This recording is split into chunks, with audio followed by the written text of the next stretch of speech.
Guys I am back with another video. और आज मैं फ़िज़िक्स के एक चैप्टर रे ऑप्टिक्स के एक छोटे से टॉपिक पर अपनी वीडियो लाया हूँ। इस टॉपिक पर इस साल नीट 2017 में भी एक क्वेश्चन आया था।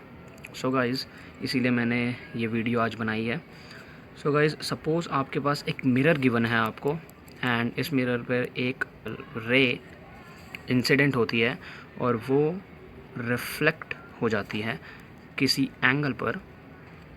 एंड गाइस सपोज़ आपका जो मिरर है वो रोटेट कर दिया जाता है bye angle theta with the previous mirror, यानी कि जो पहले वाला मिरर था उसको थीटा एंगल से रोटेट कर दिया गया और अब आपकी जो रे है वो यहीं से इंसिडेंट की जाती है, तो वो कितने एंगल पर रोटेट होगी। सो गाइज़ आपको ये बात ध्यान रखनी है, ये जो सेकंड वाली ये रे है ये अपनी फर्स्ट वाली रिफ्लेक्टेड रे के साथ एंगल 2 थीटा बनाएगी।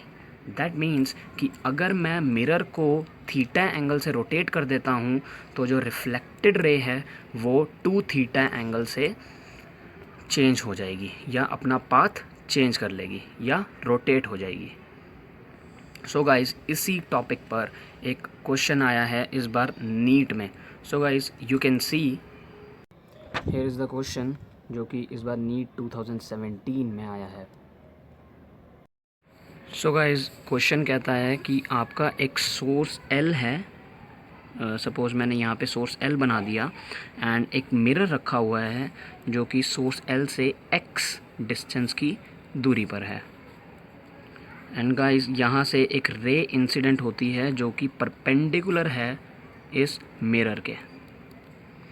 एंड गाइस मैं मिरर पर भी एक स्केल बना देता हूँ क्योंकि आपके क्वेश्चन में बोला गया है कि जो रिफ्लेक्टेड रे जो यहाँ से रिफ्लेक्ट होकर जाती है वो जस्ट सोर्स L के ऊपर इंसिडेंट होती है किसी पॉइंट पर। सो गाइज़ मैं ये जो डिस्टेंस है इस डिस्टेंस को a मान लेता हूँ। सो गाइज़ ये था हमारा फर्स्ट पार्ट जो इस क्वेश्चन में दिया गया था। एंड गाइज़ सेकंड पार्ट में हमें कहते हैं कि सपोज़ पहले मिरर ऐसे था जो कि मैंने ऊपर ऐसे दिखाया हुआ है सीधा, तो मैं इसे डॉटेड लाइन से शो कर रहा हूँ अब। बट गाइज़ सोर्स L यहीं पर है लेकिन जो मिरर था वो रोटेट कर दिया गया है bye angle theta. So guys आपका जो सोर्स L है वो वहीं पर है और उससे अभी भी एक रे इंसिडेंट कराई जा रही है कि आपका मिरर जो है वो थीटा एंगल से रोटेट हो चुका है। सो गाइज़ अब क्वेश्चन कहता है कि पहले की तरह जो हमारी रे थी वो रिफ्लेक्ट हो रही है और वो स्केल पर जा रही है एंड वो अब किसी और पॉइंट पर इंसिडेंट हो रही है। एंड गाइस पहले सपोज़ पहले जो पॉइंट पर ये इंसिडेंट हो रही थी वो पॉइंट ये है। एंड गाइस इस पॉइंट की जो डिस्टेंस थी L पॉइंट से वो थी a जो मैंने लेट किया था। एंड गाइस अब जो डिस्टेंस है वो डिस्टेंस मैं लेट कर लेता हूँ b। So guys L point से अब जो न्यू पॉइंट है उसका डिस्टेंस b है।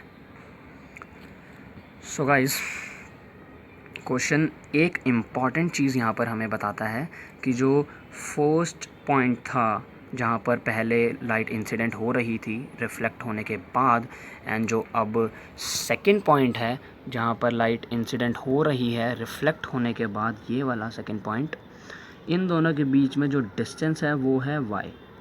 दैट मीन्स मैं कह सकता हूँ कि b minus a is equals to y। Guys इसका कुछ यूज़ नहीं है, बस ये आपको समझाने के लिए है। सो गाइस इन दोनों पॉइंट्स के बीच में डिस्टेंस है y एंड मैं इसको डॉटेड लाइन से ऐसे मिला देता हूँ जो हमारा फर्स्ट केस था।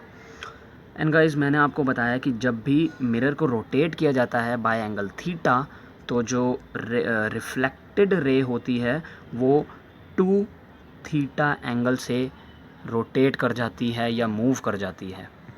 सो गाइज़ हमें यहाँ पे एक मैथ्स का एक फॉर्मूला लगाना है, angle is equals to arc upon radius. So guys आप ये यहाँ पे देख सकते हैं 2 theta is the angle and y is the arc. Guys आपने मैथ्स में पढ़ा होगा, जब भी स्मॉल आर्क होती है तो हम उसे एक स्ट्रेट लाइन मान लेते हैं एंड इसीलिए यहाँ पे y जो होगा वो हमारी आर्क का काम करेगा। एंड गाइज ये जो डिस्टेंस है, ये वाला डिस्टेंस हमें इस x डिस्टेंस के बराबर लेट करना पड़ेगा, क्योंकि हम ये एज्यूम करके चलेंगे कि जो सोर्स L है वो काफ़ी दूर है इस मिरर से, जिसकी वजह से ये वाली रे एंड ये वाला जो डिस्टेंस है, ये दोनों डिस्टेंसेस इक्वल हैं, जो कि हमारे यहाँ पर रेडियस का काम करेंगे। सो गाइस एंगल की जगह पे मैं लिख देता हूँ 2 थीटा, बिकॉज़ हमारा जो क्वेश्चन है वो खुद ही कह रहा है कि एंगल जो है वो स्मॉल एंगल है, जिसकी वजह से हमने इसे 2 थीटा लिख दिया। एंड गाइस जो आर्क है वो यहाँ पे y होगी एंड जो रेडियस है वो यहाँ पे होगा x, जिसकी वजह से guys theta will be equal to y upon 2x। Guys ये था इसका आंसर। गाइस इस क्वेश्चन में ट्रिक ये थी कि जब भी मिरर को थीटा एंगल से रोटेट किया जाता है तो इंसिडेंट रेडिएशन सेम रखने पर रिफ्लेक्टेड रे जो होती है वो 2 थीटा एंगल से रोटेट हो जाती है या मूव कर जाती है। Guys if you like this video please give this video a big thumbs up, जिससे मुझे एक पुश मिलेगा और अच्छी वीडियोस बनाने का। So guys please like share and subscribe my channel.